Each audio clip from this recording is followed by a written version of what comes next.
Selamat siang semuanya. Kemarin kita sudah membahas tentang teori kebijakan dividen. Kali ini kita akan membahas bagaimana implementasi dari teori-teori tersebut pada soal kasus.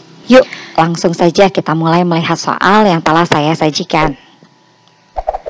PT Jaya Makmur sudah memiliki saham biasa yang beredar sebanyak 10.000 lembar dengan nilai nominal sebesar Rp500 per lembar saham. Perusahaan memutuskan akan menambah modal lagi untuk melakukan ekspansi, yaitu sebesar Rp3 juta. Manajer keuangan memberikan 3 alternatif seperti yang telah terlihat pada tabel di bawah ini. Seperti yang sudah kita ketahui, bahwa pendanaan akan menimbulkan biaya yang harus dibayar oleh perusahaan, yaitu biaya ekuitas untuk penerbitan saham biasa, dan saham preference serta biaya hutang atau cost of debt untuk penerbitan hutang, yaitu dalam bentuk obligasi atau hutang lainnya. Nah, di sini tingkat bunga yang disyaratkan oleh investor untuk saham preference adalah sebesar 6%, sedangkan untuk obligasi adalah 8%. Manajer telah memperkirakan bahwa ekspansi akan menghasilkan EBIT atau earning before interest dan tax tahunan sebesar Rp4 juta. Pajak yang dikenakan oleh pemerintah adalah sebesar 25% dari laba bersih. Dari data di atas, maka kita diminta untuk menentukan besaran EPS atau earning per share untuk ketiga alternatif tersebut dan apa kebijakan dividen yang terbaik jika rata-rata harga saham adalah Rp550 per lembar. Bagaimana kita akan memecahkan masalah ini? Yang pertama harus dilakukan adalah kita identifikasi dulu masalahnya. Seperti telah diketahui dari soal di atas bahwa jumlah saham yang beredar adalah 10.000 lembar saham. Lalu apalagi harus kita cari? Yaitu kita harus mencari nilai nominal harga saham tersebut atau yang biasa kita sebut dengan face value, yaitu sebesar Rp500 per lembar saham. Dan saat ini saham tersebut diperdagangkan dengan harga rata-rata Rp550 per lembar atau yang bisa kita sebut dengan harga pasar atau market value-nya. Lanjut kita lihat modal awal perusahaan yaitu sebesar Rp5 juta dan kebutuhan dana untuk ekspansi saat ini adalah sebesar Rp3 juta. Dari ketiga alternatif tersebut, maka perusahaan akan menanggung beban bunga sebesar 6% atau beban dividen sebesar 6% pada saham preferen dan 8% pada penerbitan obligasi. EBIT diperkirakan sebesar Rp4 juta. Lalu langkah kedua yang harus kita lakukan adalah menghitung besaran dana yang akan diterima oleh perusahaan dan biaya yang harus dikeluarkan berdasarkan persentase dari masing-masing alternatif. Kita akan urutkan dari alternatif pertama terlebih dahulu, di mana manajer keuangan menyarankan untuk menggunakan obligasi sebesar 30%, saham preferen 20%, dan saham biasa sebesar 50%. Mari kita hitung dana yang diterima dan biaya yang harus dikeluarkan pada obligasi terlebih dahulu. Dengan persentase sebesar 30%, maka dana yang akan diterima adalah sebesar Rp3 juta atau sejumlah kebutuhan dana dikalikan dengan persentase obligasi beredar yaitu 30%, maka kita akan dapatkan hasil sebesar Rp900.000. Jumlah beban bunga obligasi yang harus dibayar adalah sebesar Rp72.000 didapat dari nilai nominal obligasi beredar sebesar Rp900.000 dikalikan dengan bunga yang disyaratkan oleh investor yaitu sebesar 8%. Lalu kita lanjutkan ke saham preferen. Nah, dapat dilihat bahwa persentase saham preferen yang beredar adalah sebesar 20% dari kebutuhan modal. Maka dana yang akan diterima adalah sebesar 20% dikalikan dengan 3 juta.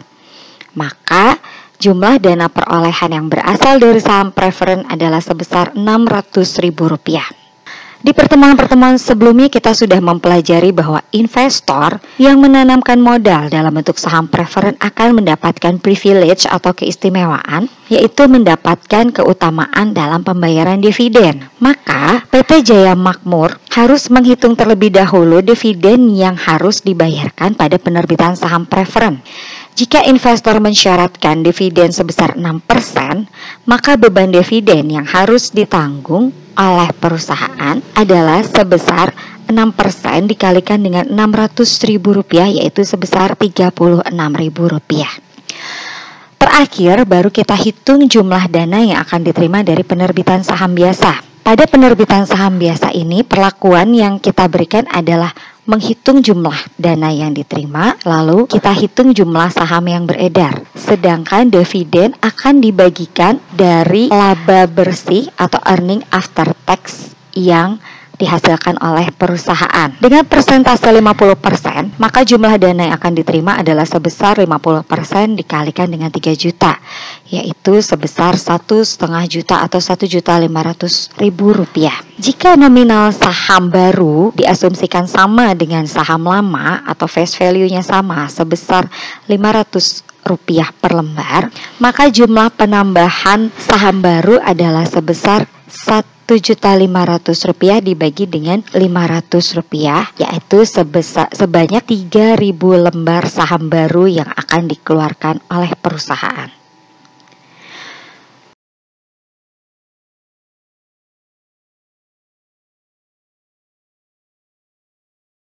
Jadi saat ini jumlah saham beredar akan bertambah dari 10.000 lembar menjadi 13.000 lembar saham. Penambahan saham ini akan mengakibatkan terjadinya dilusi saham seperti yang sudah pernah kita bahas sebelumnya. Lalu kita gunakan cara yang sama untuk mencari besaran dana yang akan diterima dan biaya yang harus dikeluarkan pada alternatif 2 dan alternatif 3. Di sini saya sudah summary-kan bahwa besaran dana dan biaya yang harus dikeluarkan pada alternatif 1, 2, dan 3 seperti yang terlihat pada tabel di layar ini.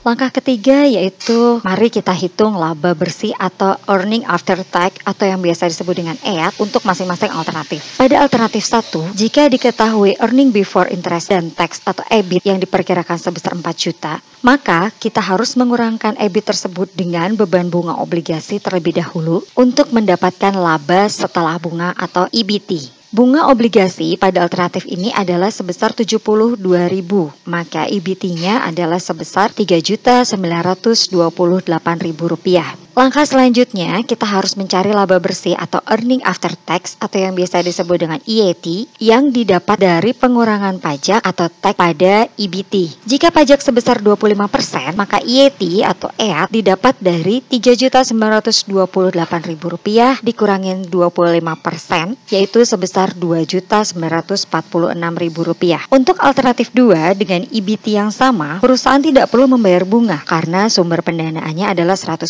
berasal dari penerbitan saham baru. Maka EBT pada alternatif ini adalah sebesar Rp4 juta. Lalu EAT-nya adalah sebesar 3 juta yang didapat dari EBT dikurangi pajak sebesar 25%. Dan pada alternatif ketiga dengan beban bunga obligasi yang harus dibayar adalah sebesar Rp120.000, maka diperoleh EBT sebesar Rp3.880.000. Nilai tersebut dikurang dengan pajak, maka didapat EAT sebesar Rp2.910.000. Dari ketiga alternatif di atas, maka dapat kita lihat bahwa alternatif 1 dan 3 yang memasukkan sumber pendanaan yang berasal dari hutang, yaitu obligasi, akan memberikan pajak yang lebih kecil. Pembayaran pajak yang lebih kecil akan meningkatkan likuiditas perusahaan, sehingga dana cair atau liquid fund yang dapat digunakan sebagai capital working akan lebih besar. Di sisi lain, penggunaan 100% hutang pada alternatif 2 akan memberikan EAT atau laba bersih yang lebih besar. Laba bersih akan berpengaruh terhadap jumlah laba yang akan dibagikan kepada pemegang saham dan merupakan salah satu determinan dari EPS. EPS sendiri didapatkan dari rumus laba bersih dikurangi dengan pembayaran dividen saham preferen lalu dibagi dengan jumlah saham beredar. Di langkah 4, kita akan menghitung laba bersih yang dibagikan untuk pemegang saham atau EPS pada masing-masing alternatif. EPS sendiri berfungsi untuk menunjukkan seberapa besar keuntungan atau laba yang dihasilkan dari setiap lembar saham yang beredar serta menunjukkan laba bersih yang siap dibagikan kepada pemegang saham. Pada alternatif 1, EPS didapatkan dari laba bersih senilai Rp2.946.000 dikurangi dengan dividen saham preference sebesar Rp36.000 dibagi dengan jumlah saham beredar sebanyak 13.000 lembar sehingga didapatkan hasil sebesar Rp223,85. Artinya nominal sebesar Rp223,85 akan diberikan setiap lembar saham yang dimiliki oleh investor atau pemegang saham. Dengan cara yang sama, maka didapatkan EPS pada alternatif 2 adalah sebesar 187,5 lembar dan alternatif ketiga sebesar Rp243,56 per lembar. Dari ketiga alternatif, ternyata alternatif ketiga yang merupakan sumber pendanaan dari hutang sebesar 50% memberikan EPS terbesar, yang artinya keuntungan per lembar saham yang didapatkan oleh pemegang saham akan menjadi lebih besar. Hal ini tentu sangat menguntungkan bagi pemegang saham. Namun, pada prakteknya, tidak semua laba bersih akan dibagikan dalam bentuk dividen. Manajemen harus mengambil langkah taktis dan yang paling menguntungkan bagi perusahaan. Apakah akan menahan laba tersebut dalam bentuk laba ditahan, serta digunakan untuk membiayai proyek baru, atau membagikan sebagian dari laba, atau bahkan membagikan seluruh laba bagi pemegang saham. Untuk itu kita akan masuk ke langkah kelima, yaitu bagaimana menghitung dividen yang akan dibagikan. Dividen akan dibagikan dengan asumsi bahwa perusahaan akan membagikan dividen berdasarkan sisa dari semua investasi yang menguntungkan. Artinya perusahaan harus menghitung terlebih dahulu jumlah kebutuhan dana internal, baru kemudian mengurangkannya dengan laba bersih. Pada alternatif 1, di mana sumber dana didapatkan dari obligasi sebesar 30%, saham preferen 20% dan saham biasa 50%, maka didapat total kebutuhan dana internalnya adalah 70%, yang jika dikalikan dengan kebutuhan dana secara keseluruhan yaitu sebesar 3 juta, maka nilainya sama dengan Rp2.100.000. Pada alternatif kedua, total kebutuhan dana dari internal adalah sebesar 3 juta rupiah karena proyek ini didanai 100% dari internal. Dengan cara dan rumus yang sama dengan yang sudah saya berikan tadi, maka pada alternatif ketiga, kebutuhan dana internalnya adalah sebesar Rp1.500.000. Di titik ini, manajemen harus menentukan kebijakan yang akan diambil. Apakah akan menggunakan irrelevance theory yang meyakini bahwa investor tidak mengutamakan pembagian dividen dan akan menginvestasikan setiap rupiah yang didapatkan dari dividen menjadi investasi kembali, atau menggunakan bird in the hand theory yang menyatakan bahwa investor akan mengambil terlebih dahulu setiap rupiah yang dihasilkan dari pembagian dividen. Meskipun pada prakteknya, manajemen dan pemegang saham akan mencapai kesepakatan pada rapat umum pemegang saham atau RUPS. Pada kasus kali ini, saya akan menyajikan perbedaan jika menggunakan irrelevance theory dari Modigliani dan Miller di-compare dengan bird in the hand theory yang menyatakan bahwa investor lebih senang untuk mengambil seluruh dividen yang dibagikan. Pada alternatif 1, dengan laba bersih sebesar Rp2.946.000 dan kebutuhan dana internalnya sebesar Rp2.100.000, maka dividen yang akan dibagikan pada irrelevance theory sebesar Rp846.000. Sedangkan pada alternatif 2, dengan laba bersih sebesar 3 juta, kebutuhan dana internal 3 juta, maka tidak akan ada dividen yang tersedia untuk dibagikan. Di sini asumsinya bahwa setiap investor akan menginvestasikan kembali dana yang diperoleh dari laba bersih tersebut menjadi sumber dana untuk proyek selanjutnya. Sedangkan pada alternatif 3, maka dividen yang akan dibagikan adalah sebesar Rp1.410.000. Sedangkan dividen yang akan dibagikan pada bird in the hand theory, di mana setiap pemegang saham akan mengambil setiap laba menjadi dividen. Perhitungannya telah saya sajikan pada layar berikut.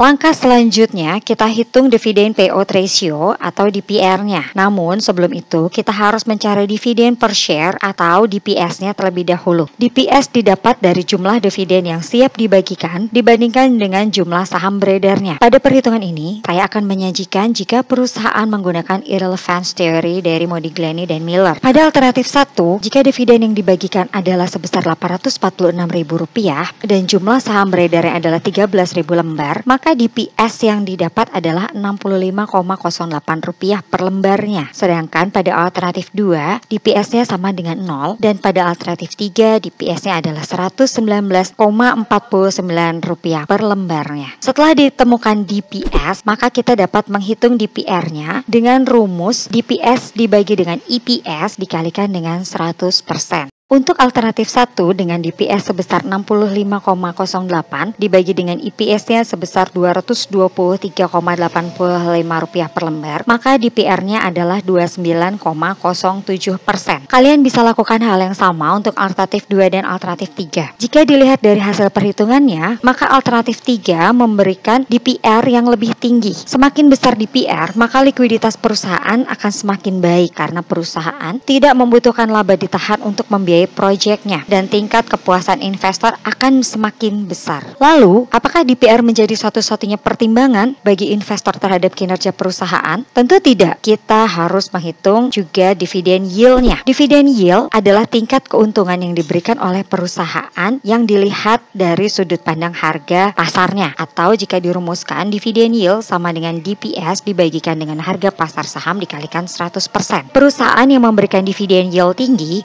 maka harga sahamnya akan mengalami kenaikan, terutama saat menjelang pengumuman pembagian dividen. Mari kita hitung dividen yield untuk masing-masing alternatif. Masih menggunakan irrelevance theory, maka pada alternatif 1 dengan DPS sebesar 65,08, maka dividen yield-nya adalah sebesar 11,83%. Sedangkan pada alternatif 2, dividen yield-nya sama dengan 0 dan pada alternatif 3 dividen yield-nya adalah 21,73%. Jika dilihat dari perhitungan ini, maka alternatif kebijakan dividen terbaik menurut irrelevance theory adalah alternatif 3. Namun bagaimana jika menggunakan bird in the hand theory? Saya persilahkan para mahasiswa mencoba untuk menghitungnya sendiri dan akan kita bahas pada pertemuan selanjutnya. Akhir kata, wabillahi taufiq wa hidayah. Wassalamualaikum warahmatullahi wabarakatuh. Selamat siang dan terima kasih.